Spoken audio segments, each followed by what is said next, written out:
నమస్కారం. QK news వార్తలకు స్వాగతం. ముందుగా వార్తల్లోని ముఖ్యాంశాలు. అమరావతి రైతులకు రుణమాఫీ, సిఆర్డీఏ కీలక నిర్ణయం. రాజధాని మౌలిక వసతులకు 1430 కోట్ల ఆమోదం.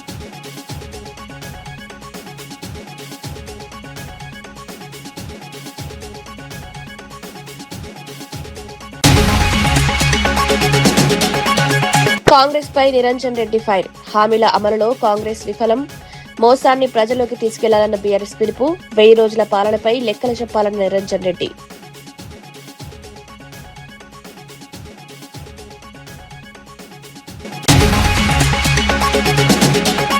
ఓయూకు 1000 కోట్ల హామీ ఏమైందన్న రామచంద్రరావు. ఓయూ నిధులపై రేవంత్ సర్కారు నిలదీత. పాలిటెక్నిక్ విద్యార్థుల సమస్యలు పరిష్కరించాలని డిమాండ్. ఫీజు రియంబర్స్మెంట్ బకాయిలు వెంటనే చెల్లించాలన్న బీజేపీ.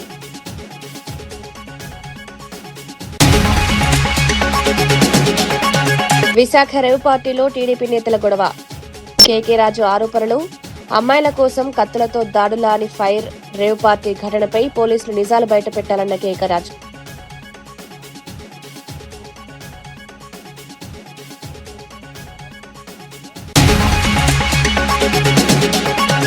చదువుతో పాటు క్రీడలకు ప్రాధాన్యమివ్వాలన్న కిషన్ రెడ్డి. యువత క్రీడల్లో రాణించాలని పిలుపు. 2036 ఒలింపిక్స్ కు భారత్ బిడ్. క్రీడా ప్రతిభను ప్రోత్సహించాల్సిన బాధ్యత విద్యాసంస్థలదేనని వెల్లడి. అమరావతి రాజధాని నిర్మాణానికి సంబంధించి సిఆర్డీఏ అథారిటీ కీలక నిర్ణయాలు తీసుకుంది.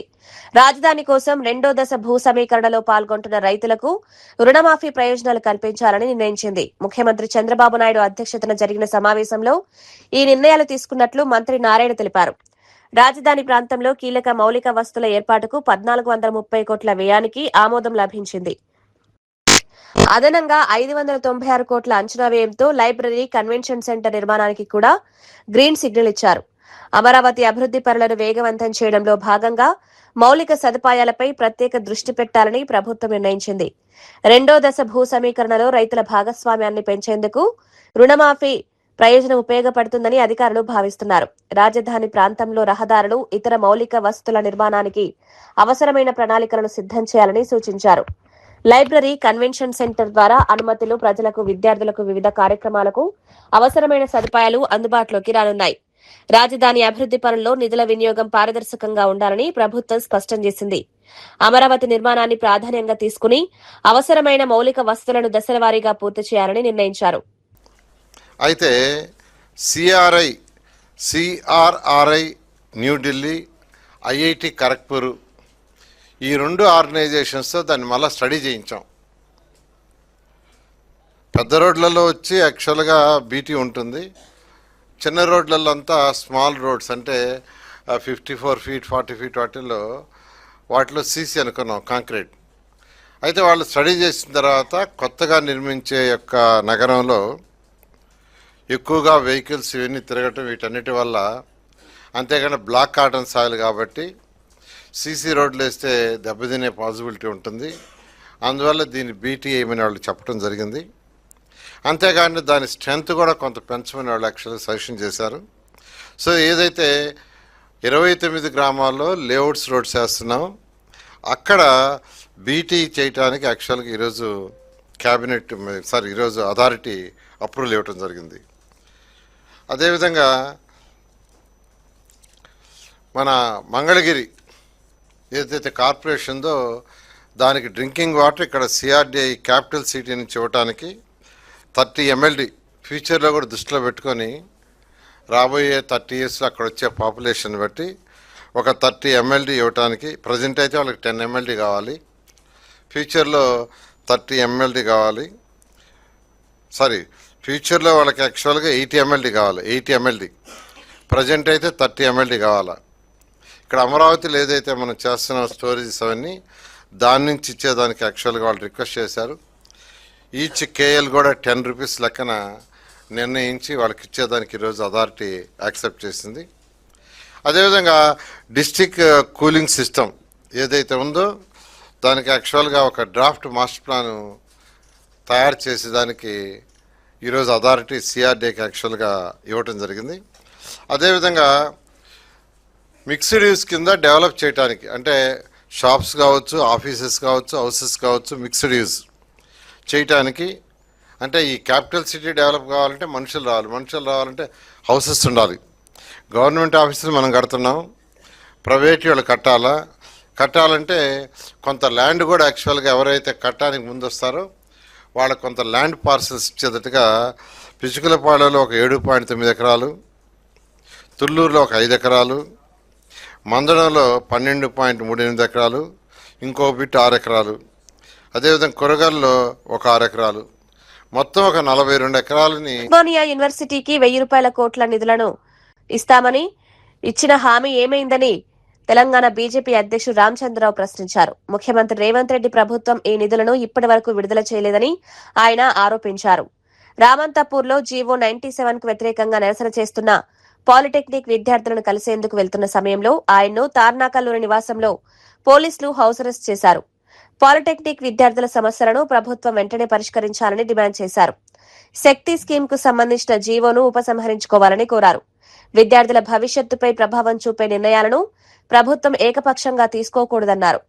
పాలిటెక్నిక్ విద్యను స్కిల్ యూనివర్సిటీ పరిధిలోకి తీసుకువెళ్లే అంశంపై విద్యార్థులు, అధ్యాపకుల్లో ఆందోళనలు ఉన్నాయని తెలిపారు.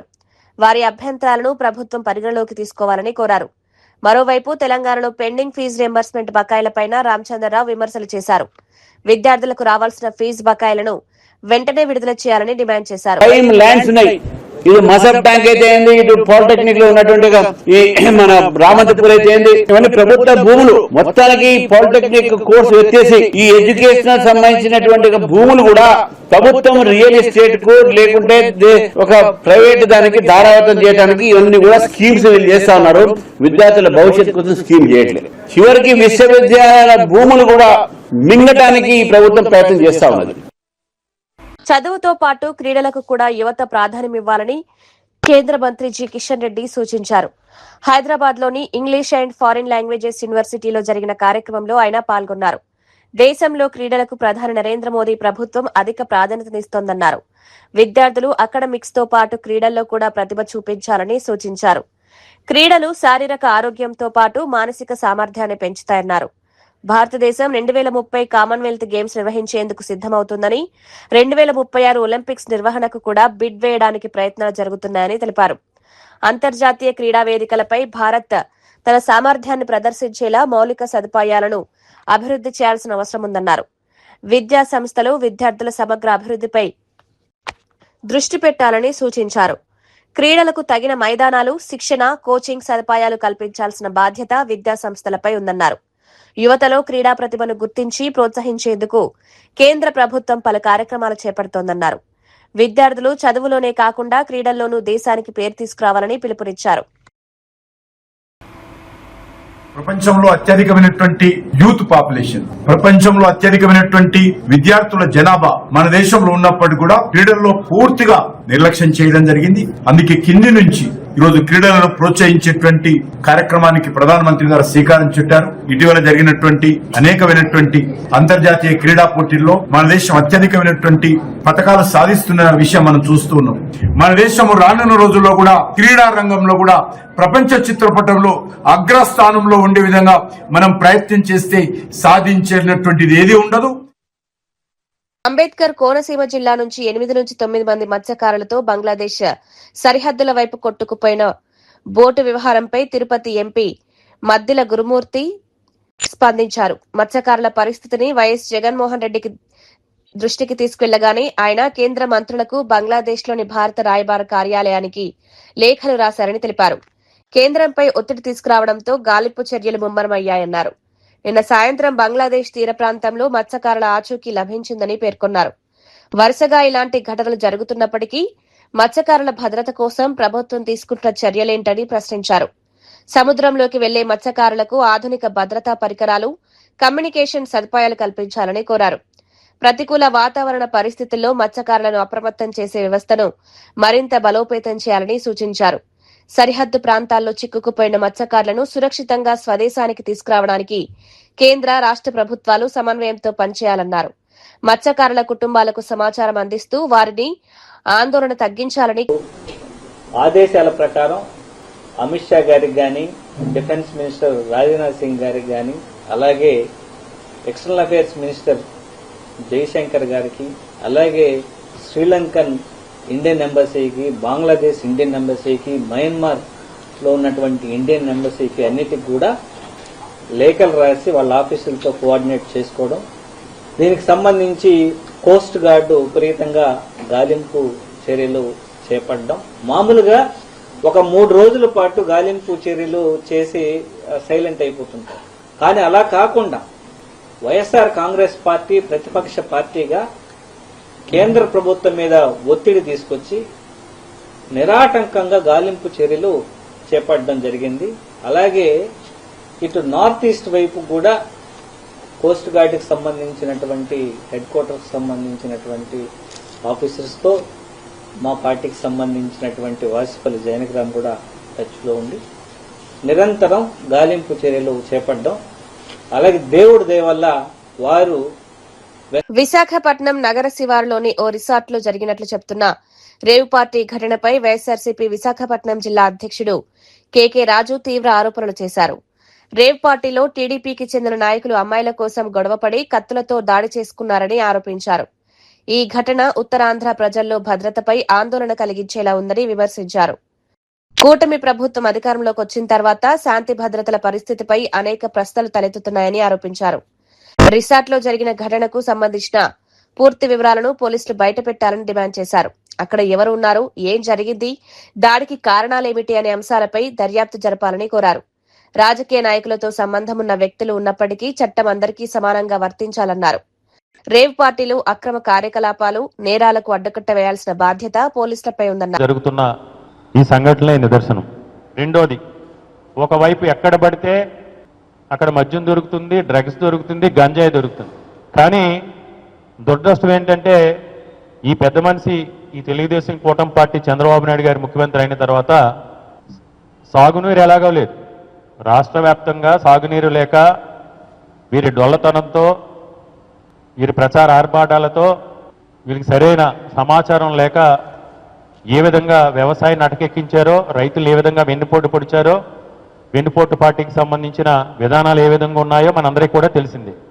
విశాఖపట్నంలో గత కొన్ని దశాబ్దాలుగా ఎన్నడూ లేనటువంటి నీటి కరువు. ఈరోజు మంచినీటి కోసం కూడా ఈరోజు విశాఖపట్నం ఉన్న ప్రజలు వెల్వల్లాడుతూ ఉన్నారు.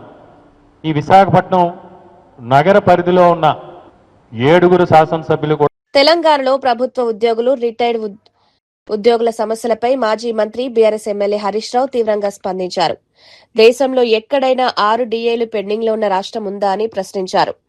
ఉద్యోగులకు 6 డిఏలను పెండింగ్ లో పెట్టిన ఏకైక ప్రభుత్వం రేవంత్ రెడ్డి ప్రభుత్వమేనని ఆరోపించారు. ఇది అత్యంత సిగ్గుచేటని విమర్శించారు. పెండింగ్ లో ఉన్న 6 డిఏలను తక్షణమే విడుదల చేయాలని డిమాండ్ చేశారు. ఉద్యోగులకు మెరుగైన పీఆర్సీ ఇవ్వాలని, రిటైర్డ్ ఉద్యోగులకు రావాల్సిన బెనిఫిట్స్ కూడా వెంటనే విడుదల చేయాలని కోరారు. ఉద్యోగులు, పెన్షనర్లు ఇప్పటికే ఆర్థిక ఇబ్బందులు ఎదుర్కొంటున్నారన్నారు. ప్రభుత్వ ఉద్యోగుల హక్కులను ఆలస్యం చేయకుండా తక్షణ చర్యలు తీసుకోవాలని డిమాండ్ చేశారు. డిఏల చెల్లింపులో జాప్యం వల్ల ఉద్యోగులపై ఆర్థిక భారం పెరుగుతోందన్నారు. పీఆర్సీ విషయంలో కూడా ప్రభుత్వం స్పష్టమైన నిర్ణయం తీసుకోవాలన్నారు. ప్రభుత్వం ఉన్నప్పుడు first come first basis, seniority basis లో రిలీజ్ అయ్యేది.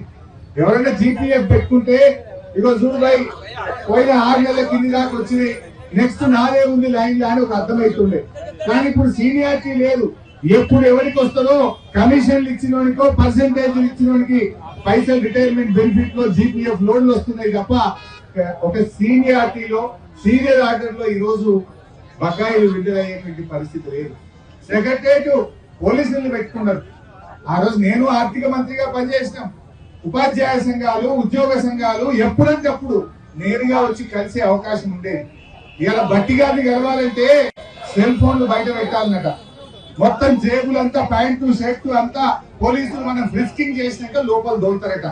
అది అపాయింట్మెంట్ ఉంటేనే లోపల దోలుతారట. ఇది ప్రజాప్రభుత్వం, ఇది ప్రజాపాలన. ఉద్యోగులకు కూడా సెల్ ఫోన్లు బయట పెట్టాలి, పోలీసులు ఫ్రిస్కింగ్ చేయాలి, అపాయింట్మెంట్ ఉంటేనే సెకండ్ ఫ్లోర్ లకు పోవాలన్నట. సెకండ్ ఫ్లోర్ లకు ఎంట్రీ లేదు. ఎవరైనా బిడ్డ పెళ్లి ఉందనో, అనారోగ్యం ఉందనో, పిల్లల చదువుల కోసం ఇబ్బంది ఉందనో జీపీఎఫ్ లోన్ పెట్టుకుంటే నా పిల్ల చదువులు ఆగమవుతున్నాయి, నా పిల్ల లగ్గం ఆగమవుతుంది అని చెప్పుకుందామంటే వినే దిక్కులేని ప్రభుత్వం ఈ రోజు రాష్ట్రంలో ఉన్నటువంటి ప్రభుత్వం. ఇది చాలా దుర్మార్గంగా వ్యవహరిస్తున్నటువంటి ప్రభుత్వం ఇవాళ కాంగ్రెస్ ప్రభుత్వం. కాంగ్రెస్ ప్రభుత్వం అధికారంలోకి వచ్చి సెప్టెంబర్ 2 నాటికి 1000 రోజులు పూర్తవుతున్న ఎన్నికల హామీలను అమలు చేయలేదని మాజీ మంత్రి సింగిరెడ్డి నిరంజన్ రెడ్డి విమర్శించారు. ప్రజలకు హామీ ఇచ్చి వాటిని అమలు చేయకుండా ఇంత ఘోరంగా అవమానించిన ప్రభుత్వం దేశంలో మరొకటి లేదని ఆరోపించారు. ఎన్నికల సమయంలో సోనియా గాంధీ, రాహుల్ గాంధీ, ప్రియాంక గాంధీ, మల్లికార్జున ఖర్గే తదితరులు వివిధ వర్గాలకు డిక్లరేషన్లు, మేనిఫెస్టోలు ప్రకటించారని గుర్తు చేశారు. హామీల అమలుకు అవసరమైన వనరులు ఎక్కడి నుంచి వస్తాయని ప్రశ్నించినప్పుడు కాంగ్రెస్ కు 100 ఏళ్లకు పైగా అనుభవం ఉందని, ఇచ్చిన హామీలను అమలు చేస్తామని అన్నారు. అధికారంలోకి వచ్చిన తర్వాత మాత్రం ప్రజలకు ఇచ్చిన హామీలను మర్చిపోయారని విమర్శించారు. కాంగ్రెస్ మోసాన్ని ప్రజలకు వివరించేందుకు రాష్ట్ర వ్యాప్తంగా బీఆర్ఎస్ నిరసన కార్యక్రమాలు చేపడుతున్నట్లు తెలిపారు. ఎన్నికల సమయంలో ఇచ్చిన హామీలను ప్రభుత్వం ఒక్కొక్కటిగా అమలు చేయాలని డిమాండ్ చేశారు. రైతులు, మహిళలు, ఉద్యోగులు, యువత, పేదలు సహా వివిధ వర్గాలకు ఇచ్చిన హామీలపై ప్రభుత్వం సమాధానం చెప్పాలని కోరారు. దాదాపు ఒక 40-50 సంవత్సరాలు పాలించిన గాని, తర్వాత టీడీపీ పాలించిన గాని బాగు చేయనటువంటి ఈ నీటి సమస్యను మంచిగా చేసి స్వచ్ఛమైనటువంటి నీటిని అందించినటువంటి ముఖ్యమంత్రి ఎవరన్నా ఉన్నారు 2 ఉమ్మడి రాష్ట్రాలలో కూడా అంటే ఇప్పటి వరకు కేసీఆర్ గారే. అప్పుడు ఉమ్మడి రాష్ట్రంలో ఉన్నప్పుడు ఏ ముఖ్యమంత్రి చేయలేడు. విడిపోయిన తర్వాత కేసీఆర్ గారు మాత్రమే స్వచ్ఛమైనటువంటి నీటిని అందించాలనే ఉద్దేశం చేత మిషన్ భగీరథ తీసుకొచ్చి నీళ్లు కూడా మనము ఇవన్నీ లేకంటే ముందు ఎట్లా చేస్తుంటే అంటే బావుల ద్వారా, బోర్ల ద్వారా, చెరువుల ద్వారా, నదుల ద్వారా తాగేటటువంటి వాళ్ళు. మిషన్ భగీరథనేమో నది నుంచి వస్తున్నటువంటిది. ఇప్పుడు మనకి ఇక్కడ కృష్ణా నది నుంచి వస్తది, అవి పారుతున్నటువంటి నీళ్ళ నుంచి వస్తాయి. ఇక మనం ఊళ్ళల్లో గతంలో చూస్తేనేమో బావులల్లా, బోర్లలో ఇప్పటికీ కూడా మిషన్ భగీరథ నీళ్లు రాకపోతే, లేకపోతే అక్కడ అందుబాటులో వేరే నీళ్లు లేకపోతే బోరు నీళ్లు, బావు నీళ్లు తాగుతుంటాం. కేసీఆర్ గారు ఎప్పుడైతే మిషన్ భగీరథ పథకం పెట్టిండో వికారాబాద్ నియోజకవర్గమే కాదు తెలంగాణ రాష్ట్రం మొత్తం కూడా నీటి సమస్య మొత్తం కనుమరుగైపోయింది. కానీ కేసీఆర్ గారి గవర్నమెంట్, మా గవర్నమెంట్, బీఆర్ఎస్ గవర్నమెంట్ పోయిన తర్వాత మిషన్ భగీరథ కేసీఆర్ గారు పెట్టిండ్రు కదా, ఊళ్ళల్లా ఈ మిషన్ భగీరథ నీళ్లను కేసీఆర్ నీళ్లు అంటున్నారు అని చెప్పి వాటి మెయింటెనెన్స్ ను పట్టించుకోకుండా రేవంత్ రెడ్డి గారు ఇట్లా చేస్తా ఉన్నారు. దాంతో ఇప్పుడు వికారాబాద్ నియోజకవర్గంలో నేను ఎమ్మెల్యేగా 5 సంవత్సరాలు చేసిన రోజులు కూడా భగీరథ నీళ్లు వికారాబాద్కు వచ్చేటి, మొత్తం నియోజకవర్గం అంతా కూడా సరిపోయేటి. కానీ ఇప్పుడు చూస్తే అక్కడ నుంచి వస్తున్నటువంటి నీళ్లు సరిపోతలేదు. సరిపోకపోతే మరి ఏం చేయాలా? ఇక్కడ ఉన్నటువంటి శివారెడ్డిపేట చెరువు ఉంది. శివారెడ్డిపేట చెరువు భగీరథ తయారు కాకంటే ముందు, ప్రారంభించకంటే ముందు ఎన్నో సంవత్సరాల నుంచి వికారాబాద్ పట్టణానికి తాగునీరు ఇస్తున్నటువంటి ఏకైక చెరువు ఇది. కానీ మనం డైరెక్ట్ గా అట్లాగే తాగనీకుండదు. చెరువులో నీళ్లు తాగాలంటే దాన్ని ఫిల్టర్ చేయాలి. ఇక్కడ కూడా ఏంటంటే ఈ చెరువు నీళ్ళని అన్నిటినీ ఇప్పుడు మేము ఏడికైతే వచ్చినామో ఈ శివారెడ్డిపేటలో ఫిల్టర్ బెడ్ అంటారు.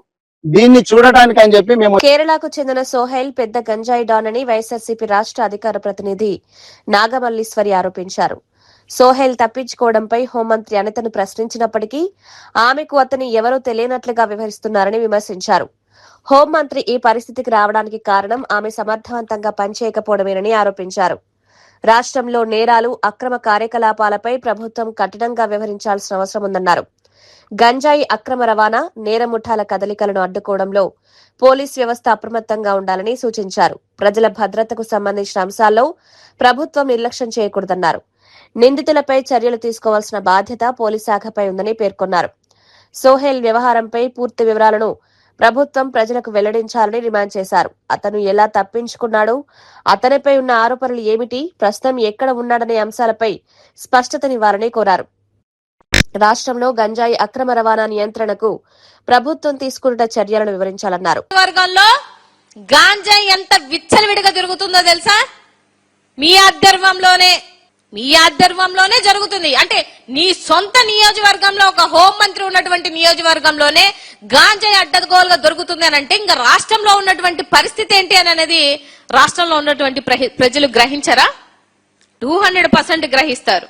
ఇవాళ సొంత మన ముఖ్యమంత్రి గారు, అదే వెన్నుపోటు పార్టీలో ఉన్నటువంటి ముఖ్యమంత్రి గారి ఇలాకాలోనే గాంజాయి అడ్డగోలుగా తిరుగుతుంటే ఆ పార్టీ అంటే ఆ వెన్నుపోటు పార్టీలో ఉన్నటువంటి నాయకులు వెళ్ళి కంప్లైంట్ ఇచ్చారు కలెక్టర్ గారికి.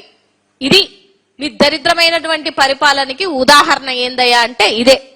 మళ్ళీ బయటకు వస్తేనేమో పెద్ద పెద్ద స్టేట్మెంట్లు, ఉక్కు పాదం మోపుతాము, డ్రోన్లు పెడతాము, అలా చేస్తాము, ఇలా చేస్తాము అని చెప్పేసి మాట్లాడుతున్నటువంటి మీ పెద్ద మనుషులందరినీ అడుగుతున్నాను.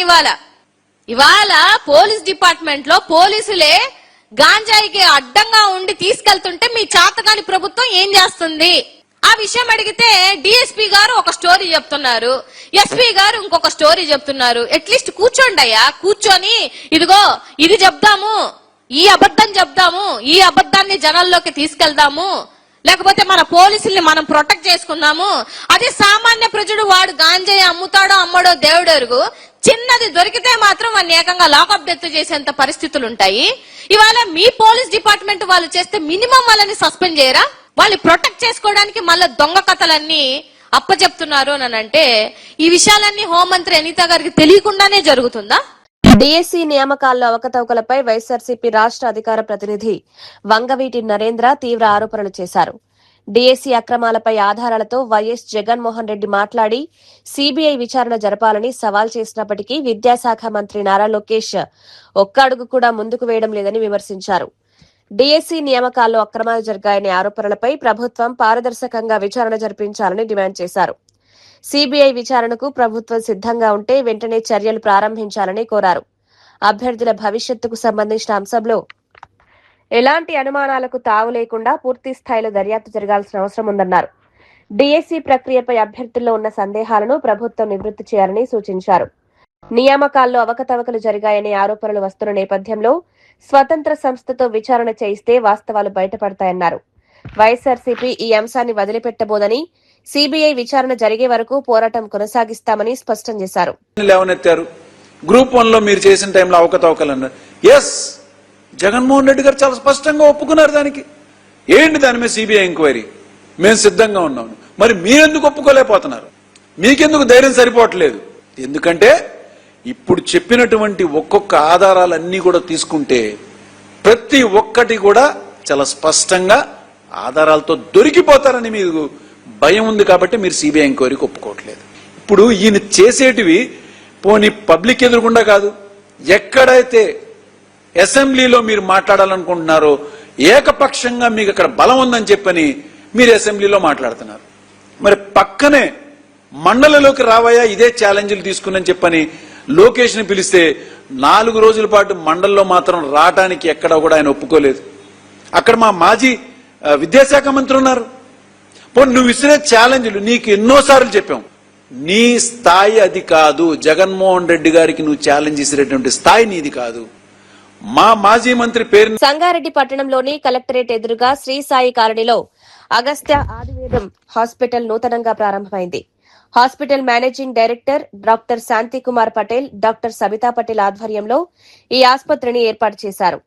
ఆయుర్వేద వైద్య విధానంతో ప్రజలకు మెరుగైన వైద్య సేవలు అందించడమే తమ ప్రధాన లక్ష్యమని నిర్వాహకులు తెలిపారు.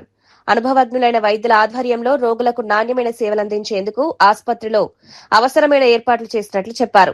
స్థానిక ప్రజలకు అందుబాటులో ఉండేలా ఆసుపత్రిని ఏర్పాటు చేశామన్నారు. ఆయుర్వేద వైద్యంపై ప్రజల్లో మరింత అవగాహన పెంచాల్సిన అవసరం ఉందన్నారు. సాంప్రదాయ వైద్య విధానంతో పాటు ఆధునిక అవసరాలకు అనుగుణంగా సేవలు అందించేందుకు కృషి చేస్తామని పేర్కొన్నారు. రోగులకు ఆరోగ్యంపై సరైన సలహాలు, వైద్య సేవలు అందించేందుకు నిపుణుల బృందం పనిచేస్తోందన్నారు. సంగారెడ్డి ప్రాంత ప్రజలు ఈ సేవలను సద్వినియోగం చేసుకోవాలని డాక్టర్ శాంతి కుమార్ పటేల్, డాక్టర్ సబితా పటేల్ కోరారు. అన్ని వాటికి మనకి ట్రీట్మెంట్ ఇక్కడ దొరుకుతుంది. నేను హోమియోపతి చూస్తాను. సో హోమియోలో రిలేటెడ్ డిసీజెస్ అన్నీ ప్రాపర్గా ట్రీట్మెంట్ ఉంటుంది. హోమియోపతి చేశాను. నేను 2 years ఎక్స్పీరియన్స్ ఉంది. అందరికీ నమస్కారం. నా పేరు డాక్టర్ సబితా పాటిల్. నేను BMS కంప్లీట్ చేశాను 2013లో. So I'm having nearly 12 to 13 years of experience in Ayurveda. So especially ఇది మనం కొత్తగా అగస్తా ఆయుర్ధామాల హాస్పిటల్ విత్ ఇంక్లూడింగ్ పంచనామా సెంటర్ అండ్ వెల్నెస్ సెంటర్గా ఎస్టాబ్లిష్ చేసామని సంగారెడ్డిలోనే. ఇది అడ్రస్ వచ్చేసి మన కలెక్టరేట్ ఆఫీస్ ఆపోజిట్లో ఉంది, సెంట్రల్ బ్యాంక్ ఆఫ్ ఇండియా లైన్లోనే ఉందండి ఇది. సో ఇది హాస్పిటల్ స్పెషాలిటీ ఏంటంటే for the first time in Sangareddy we're establishing Ayurveda clinic, దాంతోపాటు పంచనామా సెంటర్ కూడా ఉంది. Along with physiotherapy and homeopathy department కూడా దీంట్లో అవైలబిలిటీ ఉందండి. మనకి ఆయుర్వేదంలో ప్రతి ఒక్క డిసీజ్కి సంబంధించిన ట్రీట్మెంట్ మన దగ్గర అవైలబుల్ ఉంది. ఎస్పెషల్లీ ఇన్ఫర్టిలిటీ, PCOS కానీ ఫెయిల్డ్ IVF, ఫెయిల్డ్ IVI వాళ్ళకి కూడా సంతానం కలిగించేలాగా మన దగ్గర స్పెషాలిటీ అవన్నీ ఉన్నాయండి. మెడిసిన్స్ అన్నీ ఉన్నాయి, దానికి సంబంధించిన ప్రొసీజర్స్ కూడా చేస్తాం మన దగ్గర. మన దగ్గర పంచకర్మ థెరపీ కూడా ఉంది. సో దాంట్లో గట్టి వస్తీ కానీ, జాన్ వస్తీ కానీ, అభ్యంగా కానీ, స్వేదన అవన్నీ ప్రొసీజర్స్ మన దగ్గర ఉన్నాయి. ఉత్తర వస్తీ అన్ని ప్రొసీజర్స్, అన్ని టైప్ ఆఫ్ వస్తీస్ మన దగ్గర చేస్తామండి. సో సంగారెడ్డి ప్రజలకు ఒకటి చెప్తున్నారు ఏంటంటే ఈ అవకాశం అందరూ సద్వినియోగం చేసుకుంటారని నా మనవి. డాక్టర్స్ ప్యానల్ ఒక 4 to 5 మెంబర్స్ వరకు ఉన్నారండి. డాక్టర్ శాంత్ కుమార్ పాటిల్ సార్ ఉన్నారు ఇక్కడ మన దగ్గర. సార్ మనకు జనరల్ డిసార్డర్స్ కానీ జనరల్ ఏవైనా సరే ఓపీ మొత్తం సారే చూసుకుంటారు. మెయిన్గా మెయిల్ ఇన్ఫర్టిలిటీ కేసెస్ అని సార్ చూసుకుంటారు, ఫీమేల్ ఇన్ఫర్టిలిటీ నేను చూసుకుంటాను. మెయిన్గా జనరల్గా ఆర్థోపెడిక్ కేసెస్ కానీ, COPD కేసెస్ కానీ, మిగతా స్కిన్ రిలేటెడ్ కేసెస్ కానీ, సోరియాసిస్ కానీ ఏవైనా సరే సార్ మిగతా మొత్తం చూసుకుంటారు. నేను వచ్చేసి ఓన్లీ ఫీమేల్కి సంబంధించింది, ఎస్పెషల్ దాంట్లో ఇన్ఫర్టిలిటీ కేసెస్ అని నేను డీల్ చేసుకుంటాను. మా దగ్గర డాక్టర్ హరిశివాని మేడం ఉన్నారు. ఆ మేడం ప్యూర్లీ హోమియోపతి, తన మేడం మొత్తం చూసుకుంటారు. సో ఫిజియోథెరపీలో వచ్చేసరికి మా దగ్గర 2 డాక్టర్స్ అవైలబుల్ ఉన్నారండి.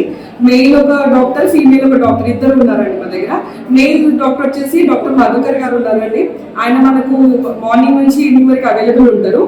ఫీమేల్ ఫిజియోథెరపిస్ట్ డాక్టర్ సౌమ్య ఉందండి, తను మనకు వీక్లీ వన్స్ అవైలబుల్ ఉంటారు. ఎందుకంటే మేడం మనకు బయట వేరే హాస్పిటల్స్ చేస్తాం మేడం. నా పేరు డాక్టర్ శాంత్ కుమార్ పాటిల్.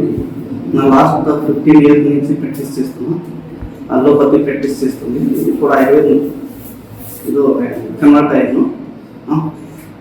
దీనిలో అగస్త్య ఆయుర్వేద హాస్పిటల్ నుంచి దీనిలో హోమియోపతి, ఆయుర్వేద, ఫిజియోథెరపీ ఈ కాన్సెప్ట్తో పెట్టాము. దీంతో ఇంకా 15 days ఒకసారి అక్యుపంక్చర్ కూడా వస్తున్నారు. మరి డైటీషియన్, నేచురోపతి ఈ విధంగా ఆలోచిస్తున్నాం. కంప్లీట్ ఇంటిగ్రేటెడ్ మెడిసిన్ లాగా, integrated medicine pure Ayurveda polyclinic కాన్సెప్ట్తో తీసుకొని వస్తున్నాం. పంచకర్మ థెరపీ కూడా ఉంది. సంగారెడ్డి పట్టణంలో ఇదే ఫస్ట్ టైం ఇట్లా అంటే ఈ కాన్సెప్ట్తో వచ్చింది. నెక్స్ట్ సెటిల్ అవుతే మనం సెకండ్ వీక్లీ వన్స్ కూడా మనం ఇది చేద్దాం అంటున్నాం. కన్సల్టింగ్ ఇది పెట్టుకున్నాం. తెలంగాణ ఉద్యోగుల న్యాయమైన డిమాండ్ల సాధన కోసం TGE JAC సంగారెడ్డి జిల్లా శాఖ ఆధ్వర్యంలో కలెక్టరేట్ ఎదుట మహాధర్నా నిర్వహించారు. వివిధ శాఖలకు చెందిన ఉద్యోగులు, ఉపాధ్యాయులు, రిటైర్డ్ ఉద్యోగులు, CPS ఉద్యోగులు, కార్మికులు, పెన్షనర్లు, అవుట్సోర్సింగ్ ఉద్యోగులు పెద్ద సంఖ్యలో పాల్గొన్నారు. రాష్ట్రంలోని ఉద్యోగులు, ఉపాధ్యాయులు, పెన్షనర్లు ఎదుర్కొంటున్న సమస్యలను ప్రభుత్వం వెంటనే పరిష్కరించాలని TGE JAC జిల్లా చైర్మన్ MD జావీద్ అలీ డిమాండ్ చేశారు. 2వ పే రివిజన్ కమిషన్ ను వెంటనే అమలు చేయాలని కోరారు. పెండింగ్ లో ఉన్న 6 విడతల DA, DRలను వెంటనే విడుదల చేయాలని డిమాండ్ చేశారు. CPS ను రద్దు చేసి పాత పెన్షన్ విధానం OPS ను పునరుద్ధరించాలని కోరారు. పెండింగ్ బిల్లులను నెలకు 2,000 కోట్ల చొప్పున విడుదల చేయాలని డిమాండ్ చేశారు. నూతన EHS పథకాన్ని సక్రమంగా అమలు చేసి అన్ని ఆసుపత్రుల్లో నగదు రహిత వైద్య సేవలు అందుబాటులోకి తీసుకురావాలని కోరారు. ఉద్యోగుల ఆర్థిక ఇబ్బందులను దృష్టిలో ఉంచుకుని పెండింగ్ బిల్లులు, రిటైర్మెంట్ బెనిఫిట్స్ ను త్వరితగతిన చెల్లించాలని డిమాండ్ చేశారు. ఉద్యోగ సంఘాలతో ప్రభుత్వం చర్యలు జరిపి శాశ్వత పరిష్కారం చూపాలని TGE JAC జిల్లా కన్వీనర్ వైద్యనాథ్ కోరారు. అనంతరం ఉద్యోగ సంఘాల నాయకులు సంగారెడ్డి అదనపు కలెక్టర్ పాండుకు వినతి పత్రం సమర్పించారు. మేము ఏం చేసినా కూడా గవర్నమెంట్కి ప్లస్ మా ఎంప్లాయీస్కి రోడ్డు మీద పడకుండా అందరినీ కాపాడుకుంటూ ముందు పోవాలనుకుంటున్నాం. కాబట్టి గవర్నమెంట్ కూడా ఇది మీరు ఒక ఫైనాన్షియల్ డిసిషన్ తీసుకుని సాధించలేరు. ఒక పొలిటికల్ డిసిషన్ తీసుకొని మా ఎంప్లాయీస్ 12,000 కోట్లు ఇచ్చేస్తే ఇమీడియట్గా ఎంప్లాయీస్ ప్రాబ్లమ్ సాల్వ్ అయిపోతుంది. అదేవిధంగా మీరు కొత్త PRC ఆల్రెడీ అంటే మీరు మేనిఫెస్టోలో మీరు గవర్నమెంట్ రాకముందు మీరు చెప్పినాయే కదా. మీరు రాగానే అసలు ఎంప్లాయీస్ అందరూ మీకు నమ్మి ఓట్లేసి మిమ్మల్ని గెలిపించినారు. సో మీరు కూడా మీ యొక్క వాగ్దానాన్ని మీరు నిలుపుకుని ఈ యొక్క ఎంప్లాయీస్ ఏదైతే మీరు ఇచ్చినా ఇంప్లిమెంట్ చేస్తే బాగుంటుంది. ఒకటి సిపిఎస్ మీరు రద్దు చేస్తారని చెప్పినారు, వచ్చిన మీరు వరంగల్ సభాముఖంగా మీరు చెప్పినారు సిపిఎస్ రాగానే రద్దు చేస్తామన్నారు, కానీ ఇప్పటిదాకా దానికి ఎలాంటి యాక్షన్ లేదు. అదేవిధంగా 3 DL పోయి 6 DL అయినాయి. అదేవిధంగా ఈ రిటైర్ అయిన ఎంప్లాయీస్ చాలామంది చాలా రకాలుగా సఫర్ అవుతున్నారు. కనీసం వాళ్ళ పిల్లల పెళ్లి కోసము వాళ్ళ అప్పులు తీర్చుదామని జీపీఎఫ్ అమౌంట్ జమ చేసుకున్నారు, అది కూడా వస్తలేదు కదా. కాబట్టి మీరు తొందరగా మా యొక్క సమస్యలని తీరుస్తారని నమ్మకంతో, అదేవిధంగా మా మారాం జగదీశ్వర్ గారు, మా స్టేట్ సెక్రటరీ ఏదూరు శ్రీనివాస్ గారి ఆదేశాల మేరకు మేము ముందుకు పోతాం. ఈ అవకాశం ఇచ్చిన ప్రెస్ మీడియా అందరికీ ధన్యవాదాలు తెలుపుతూ thank you very much. Amaravati రైతులకు రుణమాఫీ, సిఆర్డీఏ కీలక నిర్ణయం. రాజధాని మౌలిక వసతులకు 1430 కోట్ల ఆమోదం.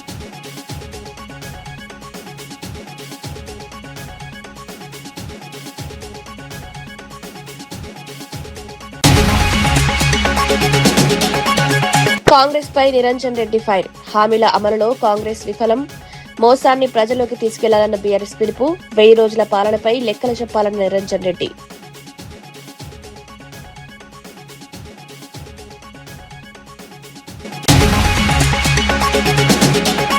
ఓయూకు 1000 కోట్ల హామీ ఏమైందన్న రామచంద్రరావు, ఓయూ నిధులపై రేవంత్ సర్కారు నిలదీత, పాలిటెక్నిక్ విద్యార్థుల సమస్యలు పరిష్కరించాలని డిమాండ్, ఫీజు రియంబర్స్మెంట్ బకాయిలు వెంటనే చెల్లించాలన్న బీజేపీ.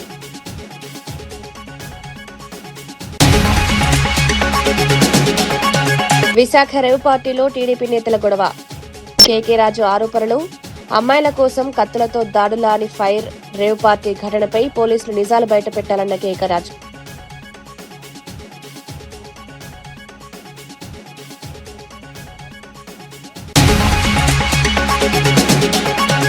చదువుతో పాటు క్రీడలకు ప్రాధాన్యమివ్వాలన్న కిషన్ రెడ్డి, యువత క్రీడల్లో రాణించాలని పిలుపు, 2036 ఒలింపిక్స్ కు భారత్ బిడ్, క్రీడా ప్రతిభను ప్రోత్సహించాల్సిన బాధ్యత విద్యాసంస్థలదేనని వెల్లడి.